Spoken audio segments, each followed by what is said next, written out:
Really good question from my buddy Alistair, who wants a little bit of clarification on a quote that I put on Facebook, an Elliot Hulse original quote I put on Facebook just the other day. I referred to the ugly trap of comparison that many of us get lost in. We go about our lives comparing ourselves to other people and never really get anywhere because we're always looking on the outside. We're looking at appearances and measuring what we think is ourselves, because most people are not very in touch with themselves, measuring what little we know of ourselves against what little we see of other people, because appearances are never what they seem. And it is a very masochistic trap to get in, because you're constantly beating yourself down and building someone else up. Do you see? So it's a terrible place to be in. My suggestion to getting out of that trap in my quote was to get in touch with your feelings, honor, respect, appreciate them, and trust your gut. Right? Alistair's a little confused. He's wondering, like, what does that actually mean? How do I do that? And why would that break me free from the ugly cycle of comparison? What you've got to understand is that from a very early age, we begin conditioning our children, and we ourselves have been conditioned not to trust the only thing that we have. The only thing you have available to you when you are a baby, because you don't have any ideas yet, you're not conditioned yet, all you have available to you are your experiences. And you experience the world, especially when you're a baby, because you haven't been brainwashed yet, but all of us, we experience the world first through feelings, not ideas. Ideas are symbols, right? Religion is symbols. Philosophy is symbols. They're all based on words. They're all based on other people's ideas, other people's experiences. And then they're driven into our heads. They have nothing to do with our heart and balls. But very early on, when we start becoming brainwashed with the environment's ideas and told not to trust our feelings, we lose touch with who we are, and then we become very attached to what's happening up here. You're taught not to trust your feelings, right? If you're sad, you shouldn't be sad. Why are you sad? Why are you crying? Why do you feel that way? You shouldn't feel that way. This starts very early on, right? You shouldn't trust your feeling.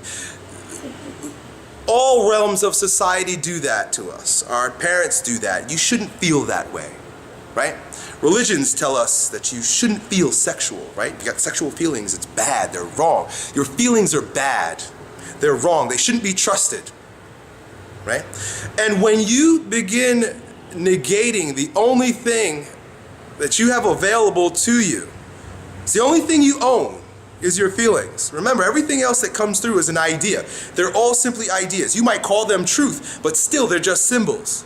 Your experience, what's happening in your body, is true. It's always true. Someone asked me about hate before. They said, well, if you feel hate, that's wrong. No. Feeling hate is what's happening in your body, so it's true. It's right. Violence is wrong. The way you act out the feeling in your body is wrong. But to place a judgment, to place a moral judgment on what's happening in your body creates a schizophrenic attitude, character. And when the head and the body are split, the head goes off and searches for what it should attach to. And all it can do is see the forms presented to us through other people. Boy, that guy's got a really nice car. That guy's got a nicer voice than me. That guy's got a hotter wife than I've got. That guy's got a bigger house. The head is out there, detached from the body. The body may, meanwhile, be saying, boy, I really just want to go for a walk. I really just want to go hiking. I really just want to play an instrument. I really just want to breathe. Right? But we're so busy because we're so detached from what our bodies are telling us. We're wrapped up in the adventures that the head's going on, that we easily get lost in the whirlwind of life. When you're grounded in your body, you no longer are carried away by your thoughts. You're no longer carried away by symbols. You're no longer carried away by the appearances of other people.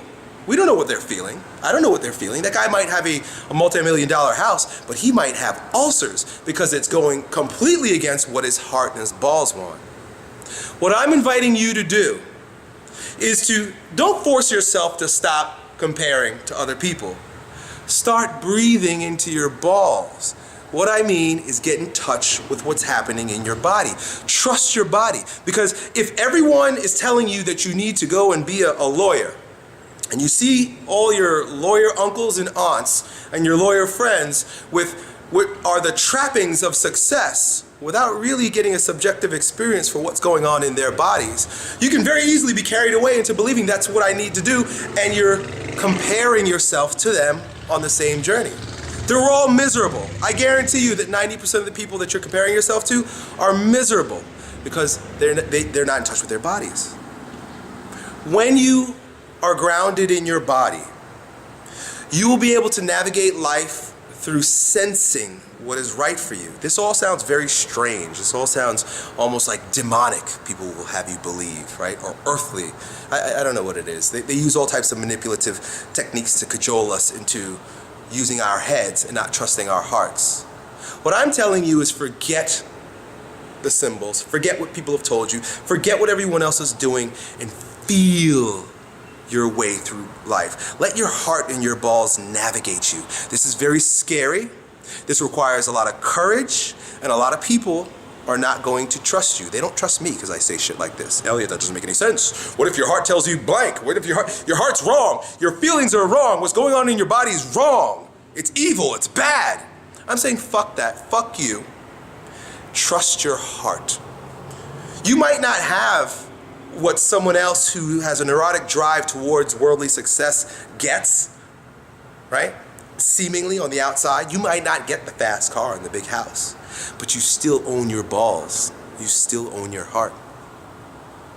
Do you understand? And to me, and maybe, obviously, I'm an eccentric, crazy, weird-ass dude, right? But to me, it is far better to own your heart and balls, regardless of what the external circumstances look like, than to sever yourself, sever your head from your body, to be a schizophrenic, wandering about life with your head being dragged in every other direction than that which your heart should be carrying you. Trust your feelings is the first place to begin. If you're feeling anxious, be with it, own it, look at it. If something feels good to you, but it's evil, oh, it shouldn't feel so good that, I shouldn't be getting an erection right now with that girl walking by because it's evil. Own it. Own it. Don't place a moral judgment on your feeling. It feels good when I just paint. I just want to fucking paint. I just want to make finger paintings. When I put my fingers in the paint and I rub it all over the wall and I take more and I splash it and I scream. It just feels good. What's that going to get you, son? That ain't going to get you a good job. That ain't going to get you a career. What about insurance? Shut that shit out. They're forcing you back into the arena of comparison. Shut that shit out completely. Be with that feeling.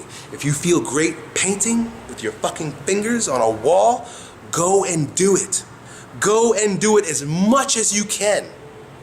Because it's going to lead you down a path. Your heart, if you start trusting your heart with the little things, right? It might not cost you much to go paint on your wall with your fingers, right? You still got your job. You still got all of the things that you've got, all your responsibilities. But you're doing one thing. You're letting your heart speak just a little bit. Do that thing. You're exercising